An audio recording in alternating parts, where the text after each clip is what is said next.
Hello dear students. तो कैसे हैं आप लोग? आशा करते हैं कि आप सभी बहुत अच्छे होंगे और आपकी बोर्ड एग्ज़ाम के तैयारी बहुत अच्छे से चल रही होगी। जैसे कि आप सभी को पता है कि आज झारखंड बोर्ड द्वारा क्लास 10th के मॉडल क्वेश्चन पेपर का सेट नंबर 3 ऑफिशियल वेबसाइट पे जारी कर दिया जा चुका है। और आप सभी को ये भी पता होगा कि ये मॉडल क्वेश्चन पेपर आपके आने वाले एग्जाम्स के लिए बहुत इंपॉर्टेंट रहने वाले हैं। तो आज हम इस मॉडल क्वेश्चन पेपर से मैथ्स, सोशल साइंस और साइंस के एमसीक्यू क्वेश्चंस, 1 नंबर के क्वेश्चन जो हैं वो कवर करने वाले हैं। तो चलिए आज का वीडियो शुरू करते हैं। आज का हमारा पहला क्वेश्चन है 156 का अभाज्य गुणनखंड, गुणनखंडों का गुणनफल क्या होगा? तो आप सभी को पता है कि 156 का अभाज्य गुणनखंड क्या होगा। जब इसका आप अभाज्य गुणनखंड निकालो तो आपको क्या मिल जाएगा? 2 से 78 टाइम्स में, 2 से फिर 39 बार में, और फिर 3 से आप लगाओगे तो क्या लगेगा? ये 13 बार में। ठीक है, तो इस प्रकार से आपको मिल जाएगा क्या? 2 into 2 into 3 into 13। That's mean क्या? ऑप्शन नंबर बी, 2 पे पावर 2 गुने 3 गुना 13।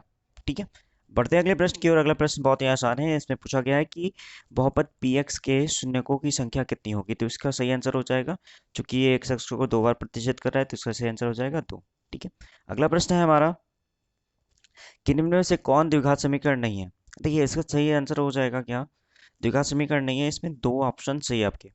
ऑप्शन नंबर ए भी और ऑप्शन नंबर सी भी। आप जब इसे कैलकुलेट करोगे तो आपको पता चलेगा क्या कि समीकरण ए वाले ऑप्शन वाले समीकरण और समीकरण सी वाले ऑप्शन वाले समीकरण जो है वो द्विघात समीकरण नहीं है। बाकी ऑप्शन बी और डी वाले समीकरण द्विघात समीकरण है। ठीक है, तो इसका ऑप्शन ए और सी दोनों सही होंगे। कभी कभी मिसप्रिंट हो जाता है, उसके लिए कोई दिक्कत नहीं है। आपको फाइनल एग्जाम में ऐसे मिसप्रिंट नहीं देखने को मिलेगा। अगला प्रश्न है हमारा, cos 48 degree minus sine 42 degree का मान क्या होगा? ठीक है, तो इसका सही आंसर हो जाएगा 0। आपको ये ध्यान में रखना है क्या, अगर इस प्रकार के क्वेश्चन मिलते हैं तो इसका डायरेक्ट आंसर आप दीजिएगा 0। एक क्वेश्चन इसी प्रकार से आपको इस प्रकार से मिल सकता है क्या? कॉस 48 डिग्री फ्रैक्शन में साइन 42 डिग्री। तो इस प्रकार के अगर क्वेश्चन मिलते हैं तो इसका डायरेक्ट आंसर आप लिखोगे 1। और अगर यहाँ माइनस में सब्सट्रैक्शन में इस तरह से दिया रहेगा तो इसमें इसका आंसर सही हो जाएगा 0। तो ठीक है, बढ़ते हैं अगले प्रश्न की ओर। अगला प्रश्न है हमारा, समांतर श्रेणी के सार्वअंतर ज्ञात कीजिए। तो समांतर श्रेणी का सार्वअंतर ज्ञात करने के लिए आपको पता है कि हम दूसरे पद में से पहले पद को घटाते हैं। तो दूसरा पद यहाँ पे हो गया 5/3। इसमें जो हम पहला पद 1/3 को सब्सट्रैक्ट करेंगे तो हमें क्या मिल जाएगा?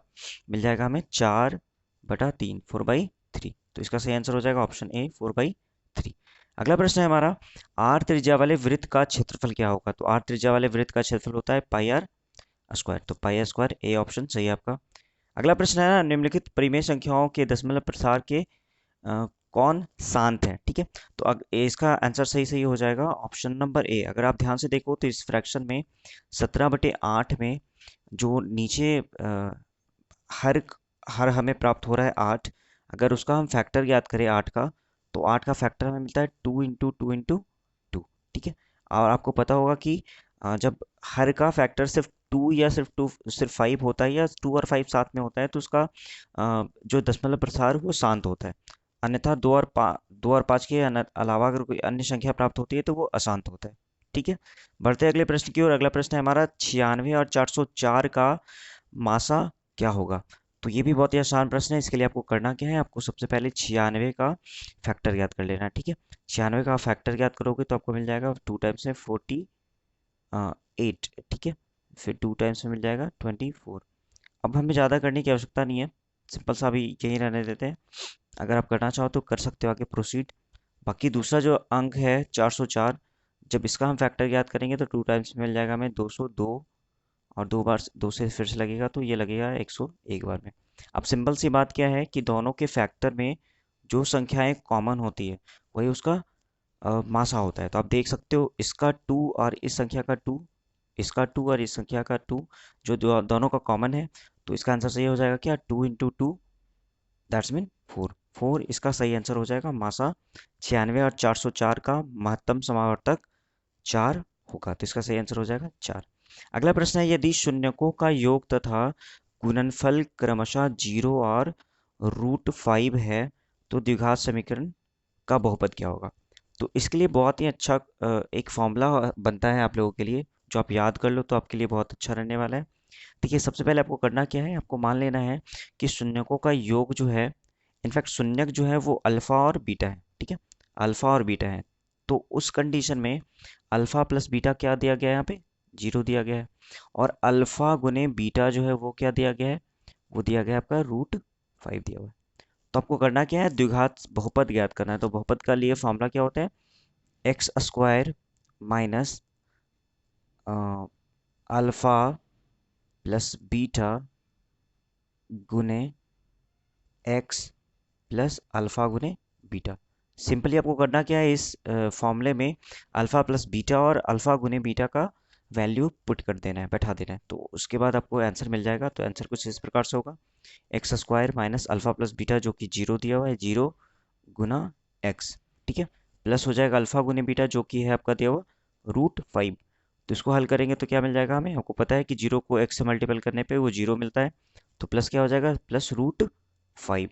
तो इस प्रकार से इसका आंसर क्या हो जाएगा, एक्स स्क्वायर प्लस √5, जो कि आपका ऑप्शन नंबर ए में दिया हुआ है। ऑप्शन नंबर ए आपका सही होगा। अगला प्रश्न है हमारा, 3x² माइनस 4 माइनस के जो है शून्य क्या होंगे। तो ये भी बहुत ही आसान प्रश्न है। आपको करना क्या है, 3x² माइनस एक्स माइनस 4 का आपको शून्य ज्ञात करने हैं। इसके लिए आपको करना क्या है, आप इस विधि द्वारा बना सकते हैं। आपको करना क्या है, सबसे पहले इन संख्याओं को मल्टीपल करना है, सिर्फ संख्याओं को। इससे हो जाएगा 4×3=12, ठीक है, इसको आप देख लीजिए। फिर 12 का आपको क्या करना है, इस प्रकार से फैक्टर करना है इसका, ताकि इसे जोड़ने या घटाने पे इसके बीच वाली संख्या आपको प्राप्त हो जाए। जैसा कि 12 का आप फैक्टर कर सकते हो 4×3, 4×3=12, ठीक है। तो इसे कुछ इस प्रकार से हम लिख सकते हैं, 3x² minus 4x plus 3x minus 4। इसे इस प्रकार से लिखा जा सकता है क्योंकि -4x प्लस 3x करने पे हमें -x मिल जाएगा। अब यहाँ से क्या करना है हमें, यहाँ से हमें कॉमन लेना है। कॉमन आप देख सकते हो कि 3x² माइनस 4x में यहाँ पे हमें x कॉमन मिल रहा है। x कॉमन लेने पे यहाँ पे हमें बच जाता है, मिल जाता है 3x, और यहाँ बच जाता है -4। इसी प्रकार से यहाँ से कॉमन लेने पे आप देख सकते हो यहाँ कुछ कॉमन नहीं है, तो 1 कॉमन आ सकता है, और कॉमन लेने पे 1 क्या बचेगा, यही टर्म हमें प्राप्त हो जाएगा, ठीक है। अब यहाँ से आप क्या कर सकते हो, रूट ब्रैकेट वाली संख्याओं को अलग से आप इसके शून्य ज्ञात करो, 3x-4 और यहाँ से x प्लस 1, ठीक है। जब इसका शून्य का आप ज्ञात करोगे तो क्या मिल जाएगा, बराबर 0 करके, बराबर 0 करके क्या मिल जाएगा, ये -4 है, जब बराबर के उधर जाएगा तो ये मिल जाएगा हमें +4, और ये जो 3 है ये गुना के रूप में, बराबर के उधर जाने पे ये भाग के रूप में हो जाएगा। तो x बराबर क्या मिल जाएगा हमें, 4/3, ठीक है। और दूसरा वैल्यू हमें क्या मिल जाएगा, x बराबर -1। तो इस प्रकार से इसके दो शून्य क्या हो जाएंगे, 4/3 और -1, जो कि आपके ऑप्शन नंबर 1 में दिया हुआ है, ऑप्शन नंबर ए में दिया हुआ है, 4/3 और -1। अगला प्रश्न है हमारा, यदि विविक्तर d 70 हो तो इनमें से मूल क्या होगा। तो देखिए जब भी विविक्तर 0 से बड़ा होता है, चाहे कुछ भी संख्या हो सकता है, 0 से बड़ा 1, 5, 25, 70 कुछ भी हो सकता है, तो उसके जो मूल होंगे वो वास्तविक और असमान होंगे। असमान मतलब अलग अलग उसके वैल्यूज मिलेंगे हमें। तो इसका सही आंसर हो जाएगा ऑप्शन नंबर बी, वास्तविक और असमान। अगला प्रश्न है हमें हमारा, किसी समकोण त्रिभुज में कोण का मान थीटा हो तो tan थीटा का मान क्या होता है। तो ये बहुत ही आसान क्वेश्चन है, आप सभी को पता होगा, tan थीटा का मान होता है लंब बटे आधार। ऑप्शन नंबर ए आपका सही है। अगला प्रश्न है हमारा, दिए गए आकृति में DE जो है वो BC के पैरेलल है, तो निम्न में से DC का मान क्या होगा। तो ये भी आप ध्यान से देखोगे तो आपको पता चलेगा। देखो क्या है, ये थेल्स प्रमेय के अकॉर्डिंग जो है लागू होता है, ये थेल्स प्रमेय पे लागू होता है। इसमें बस ये बताया गया है कि अगर ये दो लाइन जो है इस प्रकार से पैरेलल होती है तो इसके ये वाले जो भाग होते हैं उसका फ्रैक्शन जो होता है सेम होता है, ठीक है ना। सिंपली आपको बता दूं तो आप कैसे बनाओगे, 1.5 और इसका रेशियो नीचे देखो 3, 1.5 जो है 3 का डबल हो गया, सॉरी 3 जो है वो 1.5 का डबल हो गया, तो इसी प्रकार से 1 का ये डबल कितना हो जाएगा, 2 हो जाएगा। तो इसका सही आंसर क्या हो जाएगा, ऑप्शन नंबर ए, 2 सेंटीमीटर। ठीक है, बढ़ते हैं अगले प्रश्न की ओर। अगला प्रश्न है हमारा कि दो बिंदुओं ए x1 y1 और b x2 y2 को जोड़ने वाली रेखाखंड AB को m1 अनुपात m2 के अनुपात में आंतरिक रूप से विभाजित करने वाले बिंदु p xy के निर्देशांक क्या होंगे? निम्न में से विभाजन सूत्र क्या होगा? तो सीधा सीधा यहाँ पे विभाजन सूत्र पूछ दिया गया है। आपको सभी को पता होगा कि विभाजन सूत्र का फॉर्मूला होता है m1 x2 plus m2 x1 m1 plus m2 by में, और m1 y2 plus m2 y1 by में m1 प्लस m2। तो ऑप्शन नंबर ए आपका सही आंसर है। बढ़ते हैं अगले प्रश्न की ओर। अगला प्रश्न है हमारा cos 60 डिग्री का मान क्या है? तो cos 60 डिग्री का मान है आपका 1/2। आप सभी को पता होगा 1/2 सही आंसर है आपका।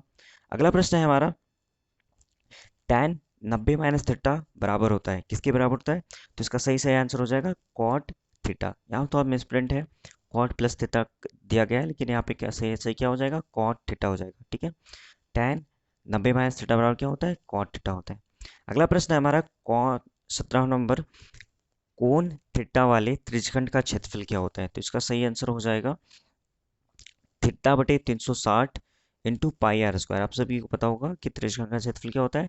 थीटा बटे 360 पाई आर स्क्वायर। तो ये आपका सही आंसर है। अगला प्रश्न हमारा, इनमें से शंकु का क्षेत्रफल क्या है? तो आप सभी को पता होगा, ये भी सीधा सीधा यहाँ पे फॉर्मूला पूछ दिया गया है। शंकु का क्षेत्रफल होता है 1/3 पाई आर स्क्वायर एच। ये आपका शंकु का क्षेत्रफल है। अगला प्रश्न है हमारा, वर्ग अंतराल 30-40 का वर्ग ची क्या है? तो वर्ग ची याद करने के लिए आप सभी को पता होगा कि जो वर्ग अंतराल आपको दिया गया है उसका हमें सिंपली एवरेज यानी कि माध्य याद कर लेना है। तो माध्य कैसे याद होगा? दोनों संख्याओं को जोड़ना है और उसे 2 से डिवाइड करना है। 30 और 40 कितना हो गया जोड़ने पर? 70। और 70 को जब 2 से डिवाइड करेंगे तो आपको मिल जाएगा क्या? 35। तो 35 का सही आंसर हो जाएगा ऑप्शन नंबर बी। 30 और 40 के वर्ग जी क्या है? तो इसका सही आंसर हो जाएगा 35। अगला प्रश्न है हमारा, अच्छी तरह से फेंटी गई 52 पत्तों की एक गड्डी में से एक पत्ता निकाला जाता है, तो एका की प्रायिकता क्या होगी? तो आप सभी को पता है प्रायिकता बराबर हम होता क्या है फॉर्मूला? प्रायिकता का बराबर फॉर्मूला होता है अनुकूल परिणामों की संख्या बटे कुल परिणामों की संख्या। क्या होता है? अनुकूल परिणामों की संख्या बटे कुल परिणामों की संख्या। तो आप देख सकते हो यहाँ पे इक्का प्राप्त करने के लिए अनुकूल परिणाम कितने हैं? मतलब एक ताश की गड्डी में इक्का कितने होते हैं? टोटल होते हैं 4 होते हैं। और टोटल परिणाम कितने होते हैं ताश की गड्डी में? 52। जब इसे आप काटोगे तो ये मिल जाएगा एक बार में और ये 13 बार में, मतलब 1/13 आपका सही आंसर है ऑप्शन नंबर बी। 1/13 आपका सही आंसर है। अगला प्रश्न है हमारा, फिल इन द ब्लैंक्स कुछ इस प्रकार से। इसमें लिखा है किसी परिमेय संख्या का हर अभाज्य गुणनखंड 2 पे पावर n 5 पे पावर m के रूप में नहीं होता है तो खालिस्तान आवृत्ति का होता है। देखिए 2 और 5 के अलावा अगर कोई अन्य संख्या प्राप्त आ जाती है तो वो जो है वो अशांत हो जाता है। क्या हो जाता है? अशांत आवृत्ति का हो जाता है। ठीक है, इसका सही आंसर हो जाएगा अशांत आवृत्ति। अगला प्रश्न है 22 नंबर, द्विघात बहुपद ax² plus bx plus c है, तो इसके शून्यक अल्फा और बीटा है, तो अल्फा प्लस बीटा क्या होगा? तो अल्फा प्लस बीटा जो है वो होता है -b/a आपका सही आंसर हो जाएगा। बढ़ते हैं अगले प्रश्न की ओर। अगला प्रश्न है, फॉर्मूला ये है, भाज्य बराबर भाजक गुने भागफल प्लस खालिस्तान होता है। क्या होता है? शेषफल। भाज्य इक्वल टू भाजक गुने भागफल प्लस शेषफल। शेषफल सही आंसर हो जाएगा आपका। अगला प्रश्न है हमारा, किसी समांतर श्रेणी का पद प्रथम पद a है और सारांतर d है, तो इसका nवां पद क्या होगा? तो इसका सही आंसर हो जाएगा सीधा सीधा यहाँ पे फॉर्मूला पूछा गया आपसे, a plus n-1 into D. Option ऊपर वाला ऑप्शन सही हो जाएगा आपका। अगला प्रश्न है हमारा, समांतर श्रेणियों में रिक्त स्थानों के पदों को भरे। अब देख सकते हो 2 खालिस्तान 26, यहाँ पे कौन से अंक भरे ताकि ये सही हो जाए? तो आप देख सकते हो अगर हम यहाँ 14 भरते हैं, अगर यहाँ 14 भरते हैं तो ये समांतर श्रेणी में हो जाएगा। 2 में 12 जोड़ने पर 14 प्राप्त होगा और फिर 14 में 12 जोड़ने पर 26 प्राप्त होगा। तो यहाँ पर आप देख सकते हो यहाँ क्या भरोगे? डब्बे में 14 भरा जाएगा। अगला प्रश्न है हमारा, एपी के प्रथम n पदों का योग s होता है। इसका फॉर्मूला यहाँ पे भी फॉर्मूला ही पूछा गया आपसे और इसका सही आंसर हो जाएगा n/2 into 2a plus n-1 into D, जो कि आपका सही फॉर्मूला है। ठीक है, बढ़ते हैं अगले प्रश्न की ओर। अगला प्रश्न है, बौधायन प्रमेय खालिस्तान को कहते हैं। तो बौधायन प्रमेय जो है वो पाइथागोरस प्रमेय को कहते हैं। तो आपका सही आंसर हो जाएगा पाइथागोरस प्रमेय। अगला प्रश्न हमारा, वृत्त तथा उसकी स्पर्श रेखा के उभयनिष्ठ बिंदु को रिक्त स्थान कहते हैं। क्या कहते हैं? तो उसे स्पर्श बिंदु कहते हैं। किसी वृत्त की वृत्त तथा उसके स्पर्श रेखा के उभयनिष्ठ बिंदु को क्या कहते हैं? स्पर्श बिंदु कहते हैं। अगला क्वेश्चन है हमारा, कोण थीटा वाले त्रिज्यखंड के संगत चाप की लंबाई खाली स्थान होती है। तो संगत चाप की लंबाई जो होती है वो होती है थीटा बटे 180 पाई आर। ऐसे बेसिकली फॉर्मूला देखा जाए तो फॉर्मूला होता है थीटा बटे 360 into pi r, 2 pi r. ठीक है, बस यहाँ पे आप देख सकते हो 2 से 360 जो है वो 180 बार में कैंसिल हो जाएगा। तो फॉर्मूला आपको क्या प्राप्त हो जाएगा? थीटा बटे 180 गुने पाई आर। बढ़ते अगले प्रश्न की ओर और अंतिम प्रश्न की ओर। शंकु के छिन्नक का वक्र पृष्ठीय क्षेत्रफल क्या होता है? तो शंकु के छिन्नक का वक्र पृष्ठीय क्षेत्रफल होता है पाई R1 plus R2 into L. तो इस प्रकार से मैथ्स के आपके क्वेश्चन आंसर समाप्त होते हैं। बढ़ते हैं हम लोग अब साइंस के MCQ क्वेश्चन की ओर। साइंस का आपका सबसे पहला क्वेश्चन है यहाँ पे यदि R1 तथा R2 प्रतिरोध पार्श्व क्रम में हो तो उसका समतुल्य प्रतिरोध होता है। तो इसका सही आंसर हो जाएगा दोस्तों, देखो, जब भी पार्श्व क्रम संयोजन में कोई प्रतिरोध को जोड़ा जाता है तो उसका समतुल्य प्रतिरोध का मान होता है 1/R equal to 1/R1 plus 1/R2। जब इसे आप सॉल्व करोगे तो सिंपली आपको करना क्या है? इन दोनों का एलसीएम करोगे। R1 और R2 का एलसीएम करोगे तो मिल जाएगा R1 R2। ठीक है, और जब इसे एलसीएम कंप्लीट करोगे तो क्या मिल जाएगा? इसको दोनों को मल्टीपल कर दो 1 से, R2 को 1 से मल्टीपल करेंगे तो क्या मिल जाएगा? R2 प्लस R1 को 1 से मल्टीपल करेंगे तो क्या मिल जाएगा? R1। अब करना क्या है? हमें 1/R का वैल्यू नहीं याद करना, हमें R का वैल्यू याद करना है। तो R का वैल्यू याद करने के लिए हम इसका रेसिप्रोकल यानी कि इसका व्युत्क्रम याद कर लेंगे उल्टा करके। तो जब 1/R को उल्टा करेंगे तो मिल जाएगा R/1 यानी कि R। इसी क्रम में हम जब इस समीकरण को इसे हम उल्टा करेंगे तो हमें क्या मिल जाएगा? R1 R2 बटे में R1 प्लस R2। तो इस प्रकार से आपका ऑप्शन नंबर ए आपका सही आंसर होता है। क्या? अगर प्रतिरोध पार्श्व क्रम में जुड़ा हो तो उसका सीधा सीधा ट्रिक भी बन जाता है ये formula, R equal to R1 R2 बटे R1 प्लस R2। अगला प्रश्न है हमारा, किसी बिंब का वास्तविक तथा समान साइज का प्रतिबिंब प्राप्त करने के लिए बिंब को उत्तल लेंस के सामने कहाँ रखा जाए? तो इसका सही आंसर हो जाएगा फोकस दूरी के दुगने पर।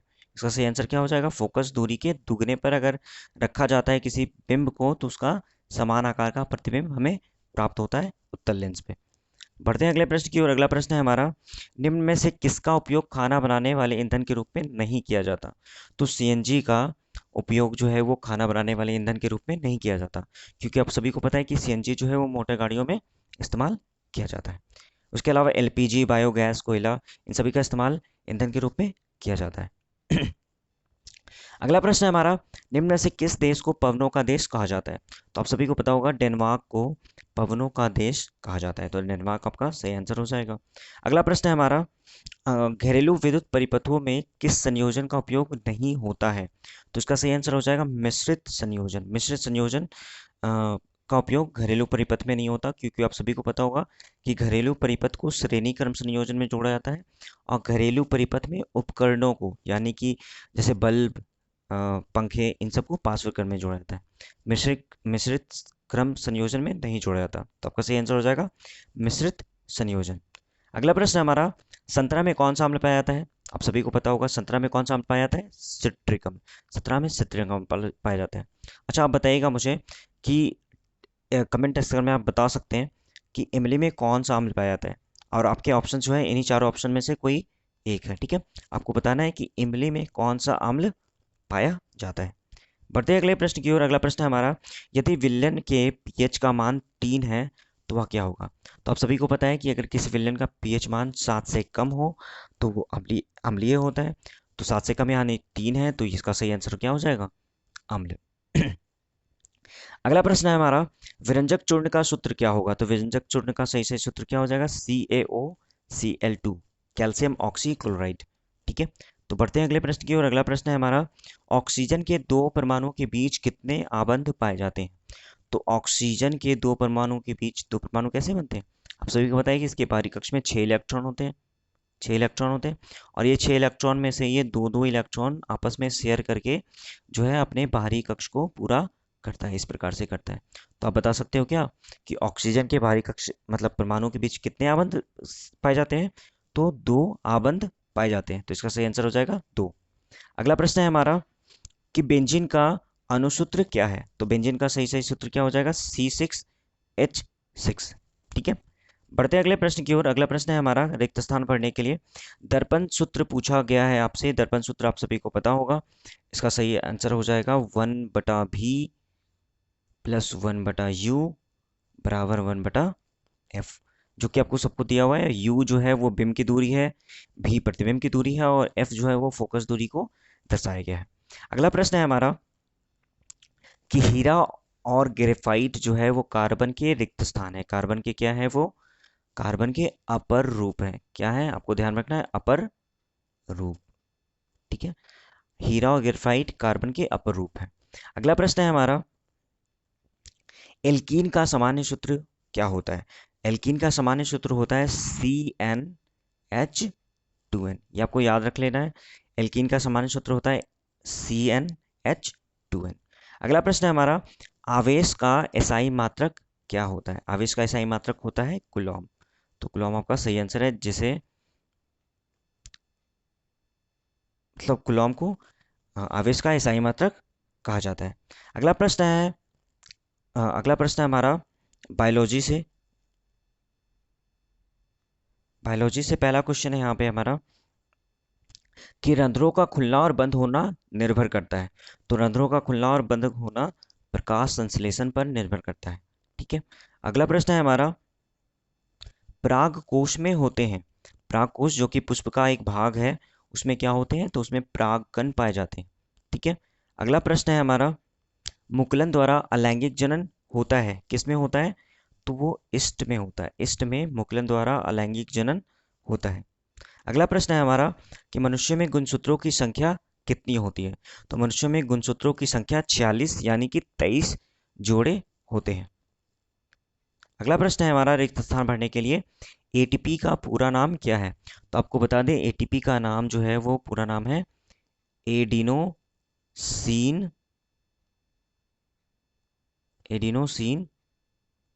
Try phosphate. आपको याद कर लेना है, एटीपी का पूरा नाम है एडिनोसिन ट्राई फॉस्फेट।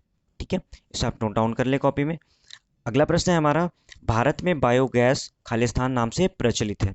तो भारत में बायोगैस को गोबर गैस के नाम से भी जाना जाता है। तो इस प्रकार से आपके साइंस के 20 इंपॉर्टेंट क्वेश्चन जो है वो कवर हो गए हैं। बढ़ते हैं हम अब सोशल साइंस की तरफ। सोशल साइंस में भी 30 इंपॉर्टेंट क्वेश्चन जो है वो हम देखने वाले हैं।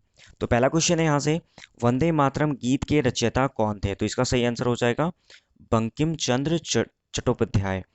बंकिम चंद्र चट्टोपाध्याय ने वंदे मातरम गीत की रचना की थी।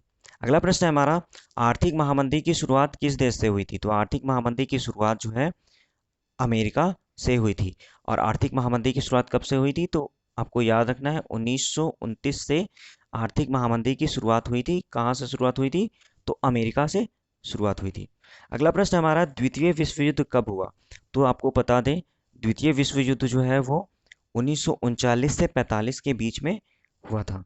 और आपको ये भी बता दें कि प्रथम विश्व युद्ध कब हुआ था? तो प्रथम विश्व युद्ध जो है 1914 से 1918 के बीच हुआ था। लेकिन यहाँ प्रश्न के अकॉर्डिंग क्या बताना है आपको कि द्वितीय विश्व युद्ध कब हुआ? 1939 से 45 के बीच। अगला प्रश्न है हमारा कि किस संधि के द्वारा यूनान को एक स्वतंत्र राष्ट्र के रूप में मान्यता मिली? तो इसका सही आंसर हो जाएगा क्या? कुस्तुनतुनिया। इसका सही आंसर हो जाएगा कुस्तुनतुनिया। ऐसे इसे एक और नाम से जानते हैं, इसे इंग्लिश में हम लोग कहते हैं कांस्टे एक मिनट से, और इंग्लिश में हम जानते हैं कॉन्स्टेंटिनोपल। ठीक है, इसे कॉन्स्टेंटिनोपल के नाम से भी जानते हैं। ठीक है, ऐसे ऑप्शन के हिसाब से हो जाएगा कुस्तुनतुनिया। ठीक है, बढ़ते अगले प्रश्न की ओर। अगला प्रश्न है हमारा डॉक्टर अंबेडकर ने दलित वर्ग एसोसिएशन का गठन कब किया? तो इसका सही आंसर हो जाएगा 1930 में। डॉक्टर भीमराव अंबेडकर ने दलित वर्ग एसोसिएशन का गठन 1930 में किया था। अगला प्रश्न है हमारा, गांधी जी ने कब नमक बनाकर नमक कानून का उल्लंघन किया? तो इसका सही आंसर हो जाएगा 6 अप्रैल 1930 में। 6 अप्रैल 1930 में गांधी जी ने नमक कानून का उल्लंघन किया था। ठीक है, बढ़ते हैं अगले प्रश्न की ओर। अगला प्रश्न है रिक्त स्थान भरने के लिए, फ्रांस में राष्ट्र के प्रतीक के रूप में ईसाई नाम खालिस्तान दिया गया है, तो उसे मरियान नाम दिया गया है। क्या नाम दिया गया है? मरियान। अगला प्रश्न है हमारा, गांधी जी ने खालिस्तान नामक स्थान पर नमक बनाकर नमक कानून का उल्लंघन किया, तो इसका सही आंसर हो जाएगा डांडी। गांधी जी ने डांडी में नमक निकाल कर बनाकर नमक कानून का उल्लंघन किया है। अगला प्रश्न है हमारा, भूगोल से भूगोल में कुछ इस प्रकार से प्रश्न पूछे गए हैं कि नवीकरण योग्य संसाधन कौन से हैं? नवीकरण योग्य संसाधन कौन नहीं है? तो इसमें कौन सा आंसर सही हो जाएगा आपका? जीवाश्म ईंधन। जीवाश्म ईंधन नवीकरण योग्य नहीं है, वो अनवीकरण है, क्योंकि इसे बनने में लाखों करोड़ साल लग जाते हैं। अगला प्रश्न है हमारा कि भारत में प्रोजेक्ट टाइगर जो है वो कब शुरू हुआ था? तो इसका सही आंसर हो जाएगा 1973 में। भारत में प्रोजेक्ट टाइगर की शुरुआत 1973 में हुआ था। अगला प्रश्न है, झारखंड में स्थित कोडरमा निम्नलिखित में से किस खनिज का अग्रणी उत्पादक है? ये आप सभी को अच्छे से पता होगा। इसका सही आंसर हो जाएगा अभ्रक। अभ्रक जो है वो कोडरमा में अभ्रक फेमस है। अगला प्रश्न है हमारा कि भारत का पहला सूती वस्त्र खालिस्तान में मुंबई में लगाया गया था, तो इसका सही आंसर हो जाएगा 1854 में। 1854 में मुंबई में पहला सूती वस्त्र उद्योग लगाया गया था। बढ़ते हैं अगले प्रश्न की ओर। अगला प्रश्न जो है वो पॉलिटी से है, जिसका पहला क्वेश्चन है आप लोगों के लिए कि निम्नलिखित में से कौन सा विषय राज्य सूची के अंतर्गत आते हैं? तो वाणिज्य जो है वो राज्य सूची के अंतर्गत आते हैं। इसके अलावा मुद्रा, बैंकिंग, ये सब जो हो गया वो केंद्र सूची के अंतर्गत आते हैं। ठीक है, तो इसका सही आंसर क्या हो जाएगा? राज्य सूची के अंतर्गत वाणिज्य आते हैं। अगला प्रश्न है हमारा कि भारत में किस राज्य का अपना संविधान है? तो इसका सही आंसर हो जाएगा जम्मू कश्मीर। हालांकि ये संविधान जो है, ये धारा जो है, जो धारा 370 था, उसे अब हटा दिया गया है, लेकिन फिर भी इसका सही आंसर हो जाएगा जम्मू कश्मीर। जम्मू कश्मीर में जो है वो अपना संविधान पहले हुआ करता था। अगला प्रश्न है हमारा, न्यायपालिका की नियुक्ति कौन करता है? तो न्यायपालिका की नियुक्ति व्यवस्थापिका द्वारा की जाती है। व्यवस्थापिका द्वारा की जाती है। अगला प्रश्न है हमारा कि राज्य पुनर्गठन आयोग को रिपोर्ट को कब लागू किया गया था? तो इसका सही आंसर हो जाएगा 1 नवंबर 1956। 1 नवंबर 1956 में राज्य पुनर्गठन आयोग की रिपोर्ट लागू की गई थी। अगला प्रश्न है हमारा कि 2006 में देश में कुल कितने राष्ट्रीय दल को मान्यता प्राप्त थी? तो इसका सही आंसर हो जाएगा 6। 2006 में 6 राष्ट्रीय दलों को राष्ट्रीय स्तर पर मान्यता प्राप्त थी। अगला प्रश्न है हमारा कि पुराने भारतीय जनसंघ को पुनर्जीवित करके खालिस्तान पार्टी बनी। तो आपको बता दें, पहले भारतीय जनसंघ पार्टी जो थी वो बिखर गई थी। इसे भारतीय जनता पार्टी द्वारा पुनर्जीवित किया गया था, क्योंकि उसके जितने भी नेता थे उन्होंने मिलकर एक नई पार्टी बनाई जिसका नाम था भारतीय जनता पार्टी, जिसे हम बीजेपी के नाम से जानते हैं, जिसके एक लोकप्रिय नेता नरेंद्र मोदी जी भी हैं। अगला प्रश्न है हमारा, बर्लुस्कोनी खालिस्तान के प्रधानमंत्री हैं, तो वो कहाँ के प्रधानमंत्री हैं? वो इटली के प्रधानमंत्री हैं। ठीक है, तो इसका सही आंसर हो जाएगा इटली। अगला प्रश्न है हमारा, रिक्त स्थान ने अपने यहाँ के विभिन्न जातीय समूहों की आकांक्षाओं के बीच सफलतापूर्वक सामंजस्य स्थापित किया, तो इसका सही आंसर हो जाएगा बेल्जियम। बेल्जियम ने जो है वो अपने देश में सामंजस्य बिठाने के लिए लोगों के बीच में सफलतापूर्वक संविधान लागू किया, जो सबके लिए एक समान था। अगला प्रश्न है हमारा कि रिक्त स्थान भ्रष्टाचार पर अंकुश लगाता है, तो सूचना का अधिकार से भ्रष्टाचार पर अंकुश लगाया जाता है। ठीक है, अगले प्रश्न की ओर बढ़ते हैं हम लोग। अगला प्रश्न है आपको इकोनॉमिक्स से मिल जाता है, जिसका पहला क्वेश्चन है कि इनमें से कौन द्वितीय क्षेत्र में शामिल है? तो इसका सही आंसर हो जाएगा कुम्हार, बुनकर, दिया सिलाई, कारखाना में श्रमिक या उपयुक्त सभी। आपको बता दें इसका सही आंसर हो जाएगा उपयुक्त सभी। उपयुक्त सभी जो है वो द्वितीय क्षेत्र के उदाहरण है। अगला प्रश्न है, एक वस्तु का अधिकांशतः प्राकृतिक प्रक्रिया से उत्पादन किस क्षेत्र की गतिविधि है? तो प्राकृतिक प्रक्रिया द्वारा किसी वस्तु का उत्पादन या उसे हम प्राप्त करते हैं तो उसे हम प्राथमिक क्षेत्र की गतिविधि कहते हैं? तो इसका सही आंसर हो जाएगा प्राथमिक क्षेत्रक। अगला प्रश्न है हमारा कि ऋण के अनौपचारिक स्रोत में कौन शामिल है? ऋण के अनौपचारिक स्रोत में कौन शामिल है? तो इसका सही आंसर हो जाएगा व्यापारी। व्यापारी जो है वो अनौपचारिक ऋण के स्रोत है, अनऑफिशियल है, तो यहाँ पे सही आंसर हो जाएगा व्यापारी।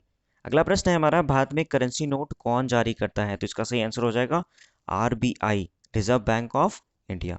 रिजर्व बैंक ऑफ इंडिया जो है वो करेंसी जारी करता है। अगला प्रश्न है हमारा कि विश्व की किस संस्था ने व्यापार और निवेश के उदारीकरण के लिए विकासशील देशों पर दबाव डाला है? तो इसका सही आंसर हो जाएगा विश्व व्यापार संगठन। विश्व व्यापार संगठन जो है उन्होंने विश्व के विभिन्न देशों पर दबाव डाला है व्यापार और निवेश के उदारीकरण के लिए। अगला प्रश्न है हमारा कि विश्व की सबसे बड़ी मोटर गाड़ी निर्माता कंपनी कौन है? तो इसका सही आंसर हो जाएगा फोर्ड मोटर्स। फोर्ड मोटर्स जो है वो विश्व की सबसे बड़ी मोटर गाड़ी निर्माता कंपनी है। बढ़ते अगले प्रश्न की ओर। अगला प्रश्न जो है आयात पर कर खालिस्तान अवरोधक का एक उदाहरण है? तो इसका सही आंसर हो जाएगा व्यापार अवरोधक का उदाहरण है। अगला प्रश्न है हमारा कि भारत में खालिस्तान अनुपात में श्रमिक असंगठित क्षेत्र में काम कर रहे हैं। असंगठित क्षेत्र जिसे आप बोल सकते हो प्राइवेट सेक्टर, तो आप देख सकते हो इसमें सही आंसर क्या हो जाएगा बड़े अनुपात में असंगठित क्षेत्र यानी कि प्राइवेट सेक्टर में लोग काम कर रहे हैं। अगला और अंतिम प्रश्न है हमारा कि बैंक रिक्त स्थान पर देने वाले ब्याज से ऋण पर अधिक ब्याज लेते हैं? तो इसका सही आंसर हो जाएगा जमा राशि। जमा राशि पर बैंक पहले ब्याज देती है और अन्य से ब्याज लेती है लोन पर, ठीक है। तो इसका सही आंसर हो जाएगा जमा राशि। तो इस प्रकार से आपके 80 क्वेश्चन जो है इंपॉर्टेंट क्वेश्चन जो है कवर हो चुका है। आप इसे याद कर ले, रट लें, क्योंकि आने वाले एग्जाम्स में ये आपसे पूछे जा सकते हैं। तब तक के लिए चैनल को आप सब्सक्राइब कर लें, क्योंकि आने वाले मॉडल क्वेश्चन पेपर या जैक बोर्ड से रिलेटेड कोई भी इंफॉर्मेशन होती है तो आपको इस चैनल पे प्रोवाइड कराया जाएगा। तब तक के लिए धन्यवाद। Thanks for watching this video.